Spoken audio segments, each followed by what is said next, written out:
কৃষি প্রধান ব্লকের সামগ্রিক কৃষিকাজের বর্তমান অবস্থা সরেজমিনে খতিয়ে দেখতে কাকসায় এলেন বিশ্ব ব্যাংকের প্রতিনিধি দল। বৃহস্পতিবার দিল্লি থেকে বিশ্ব ব্যাংকের 4 সদস্যের একটি প্রতিনিধি দল এলাকা পরিদর্শনে আসেন। এদিন বিকেল 4টে নাগাদ পানাগড় থেকে সংবাদ মাধ্যমকে একথা জানান পশ্চিম বর্ধমান জেলা পরিষদের কর্মাধ্যক্ষ সমীর বিশ্বাস।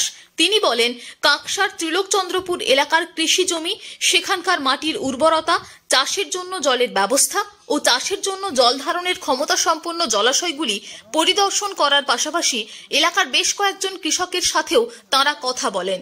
এছাড়াও কাকসা ব্লকের সামগ্রিক কৃষির মান উন্নয়নের জন্য ব্লকের কয়েকশো কৃষককে নিয়ে এদিন কাকসার কিষাণ মান্ডিতে একটি প্রশিক্ষণ শিবিরও অনুষ্ঠিত হয়।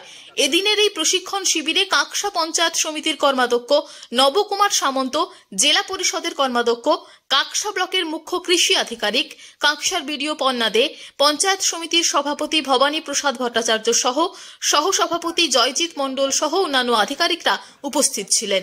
কাকসা থেকে নিজস্ব প্রতিনিধির রিপোর্ট, টিভি নিউজ 10।